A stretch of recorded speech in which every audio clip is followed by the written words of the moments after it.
Global education. And here we have two definitions of global education. First is UNESCO defines it as a goal to become aware of educational conditions or lack of it in developing countries worldwide and aim to educate all people to a certain world standards. Next definition is it is a curriculum that is international in scope which prepares today's youth around the world to function in one world environment under teachers who are intellectually, professionally, and humanistically prepared. Now we will move to global teacher. A global teacher is a competent teacher who is armed with enough skills, appropriate attitude, and universal values to teach students with both time-tested as well as modern technologies and education in any place in the world. Now we move to UNESCO's 5 pillars of education. But before that, UNESCO stands for United Nations Educational, Scientific, and Cultural Organization. For the first pillar, we have here learning to know. It is the development of skills and knowledge needed to function in this world. Example is formal acquisition of literacy, numeracy, critical thinking, and general knowledge. For the second pillar, we have here learning to do. It is the acquisition of applied skills linked to professional success. For third pillar, learning to live together. It is the development of social skills and values such as respect and concern for others and the appreciation of cultural diversity. Next pillar is learning to be. The learning that contributes to a person's mind, body, and spirit. Skills include creativity and personal discovery, acquired through reading, the internet, and activities such as sports and arts. Fifth and last pillar, it is learning to transform oneself and society. It is when individuals and group gains knowledge, develop skills, and acquire new values as a result of learning. They are equipped with tools and mindsets for creating lasting change in organizations, communities, and societies. Now that we are done with the definition of global education and global teacher, and also the UNESCO's 5 pillars of education, we will now move to the basic education and higher education of the assigned country to us, which is the United Kingdom. The education system in United Kingdom is divided into 4 main parts. We have here primary education, secondary education, further education, and higher education. The education system in the United Kingdom is also split into key stages, which break down as follows. For key stage 1, it is the children ages 5 to 7 years old. Key stage 2, 7 to 11 years old. Key stage 3, children's ages 11 to 14 years old. And key stage 4, 14 years old to 16 years old. First division of educational system is the primary education. Primary school education begins in the United Kingdom at the age of 5 and continues until the age of 11, comprising key stages 1 and 2 under the United Kingdom educational system.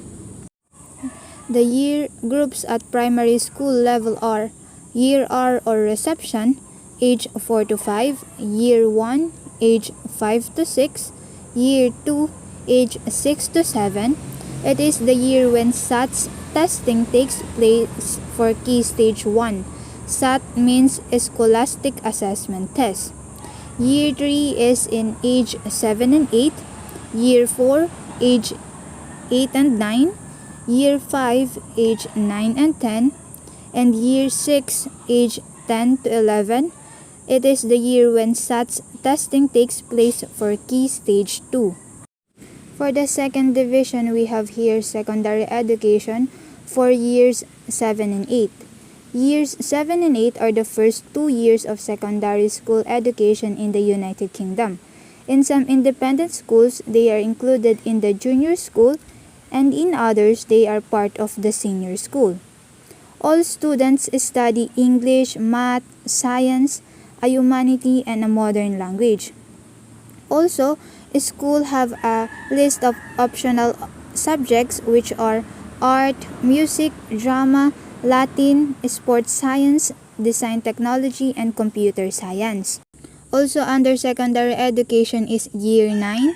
Year 9 is a very important year in the British school system as most of the students make the transition from junior school to senior school. It is also a very good foundation for the GCSE program and it is an entry point to all schools. In here, students study English, math, science, humanity, and languages. In addition, students also choose a few subjects from the optional subject list offered by each school. Another under secondary education is years 10 and 11. It is GCSE program. In the last 2 years of secondary education, which are called Year 10 and Year 11, starting at the age of 14, students prepare for GCSE exams that are taken after 2 years. GCSE stands for General Certificate of Secondary Education. During the GCSE program, students study between 9 and 12 subjects. Some of them are compulsory, which are English, math, 2/3 of science, history or geography, a modern language, and others. Some are chosen by each student according to their abilities and preference. At the end of the 2-year GCSE program, following the examinations on each studied subject, students receive their GCSE certificates. For the third division of educational system, we have here further education. Once a student finishes secondary education, they have the option to extend into further education to take their A-levels, GNVQs, BTECs, or other such qualifications. UK students planning to go to college or university must complete further education. Last division of education system in the United Kingdom is higher education. It is probably the most important subject area on this site. This explains more about the higher education system in the United Kingdom and how it works for international students.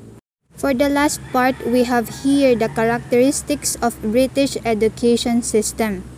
We have here 10 characteristics. First is, education is compulsory and free. Second, there are slight differences between the education system in Scotland, England, Northern Ireland, and Wales. Third, in high school, students are given the freedom to choose subjects. Fourth, it is committed to creativity, autonomy, and interactivity. Fifth, documentation and research are favored, and plagiarism is pursued. Sixth characteristic is investment in education is above the European average. Seventh, a high percentage of the population continues post-compulsory secondary education. Eighth, the academic level of higher education is very good. Ninth, sex education and religion are compulsory subjects, although the decision of families is respected. 10th and last characteristic is uniform is used in almost all schools.